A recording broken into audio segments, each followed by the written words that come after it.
We were staying at his uncle's because his mom and dad had sold their house where we were living, and we were staying in his motorhome. And they had a little building or whatever that they let me put my stuff in. And what kind of stuff are we talking about? Everything I owned, clothes, all my pictures, my kids' pictures. Okay, so no furniture. No, ma'am. Right? About how much stuff? Like how many boxes full?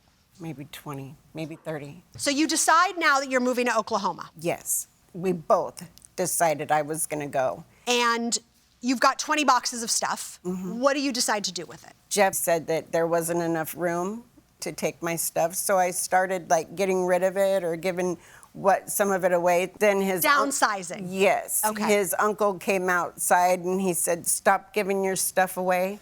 He said, "I'll bring it." His uncle said, "I'll bring it from Oregon to Oklahoma." Yes, ma'am. Mr. Fugate, where are you planning to live in Oklahoma? My parents had purchased a house in Oklahoma. And there was enough room for the two of you there? Yes. Was there enough room to store Ms. Nelson's stuff? They had rented a storage unit in Oklahoma, a quite large one. Okay, this is your mother, right? Yes, it is. All right, ma'am, you want to come up?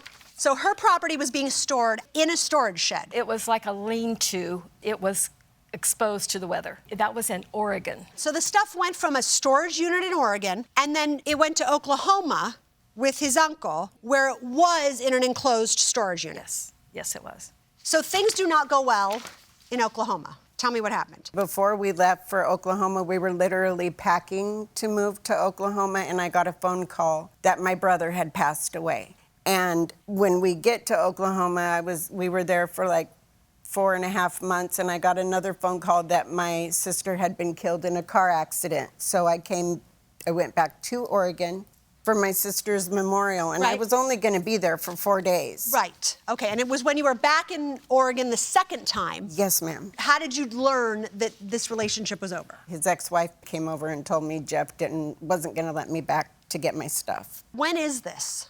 June 5th, I believe, 2021. And you were told that you could not get your stuff back.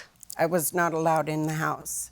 And you were told that by Mr. Fugate's ex-wife? Yes. And his mother? His mother, yeah. When I messaged her and asked her what was going on, and then that's when she told me. Mom, tell me what happened. Well, that's not exactly the way it happened. All right, okay, so just tell me what you she recall. did go back. I bought her plane ticket to go back. Jeff, in the meantime, broke up with her, which had nothing to do with me. So you did not break the news of the breakup? I did not break the news to Bradie about any breakup. Okay, I did. all right. It was, that was between her and Jeff. You did text her in June of 2021 and said, when you get here, make sure you bring the sheriff because you're not welcome in our house. She said, I'm coming and I'm renting a U-Haul, I'm coming and I'm bringing the sheriff. But and so you had her stuff. I think we need to go back and talk about the stuff. Okay, let's talk about the stuff. When she first came back and her and Jeff got together, she said, I have pictures in a storage in Salem, Oregon. So I drove 120 miles and her storage was locked because of non-payment. So I paid to have her storage unlocked, drove it back to La Pine, Oregon, which is another 120 miles, and the stuff that came from Salem, Oregon that I got out of storage for her was a few boxes and totes. Okay, I think I got it. I have to go ahead and pass this to Judge Corriero. First of all, as Judge Juarez pointed out, you were pretty tough on the plaintiff. You said Bradie and Marie. Who is Marie? That's his ex-wife. My ex-wife. That's your ex-wife? Yes. So, Bradie, when you and Marie get here, be sure you bring the sheriff. Why should she have brought the sheriff? Because in her text to me, she said, I'm going to go through the house and I'm going to pick out everything that's mine. So you didn't want her rummaging around your house and taking things that's that she exactly claimed right. herself. That's exactly right. Perfectly understandable. But you also said you're not welcome in our house. She wasn't.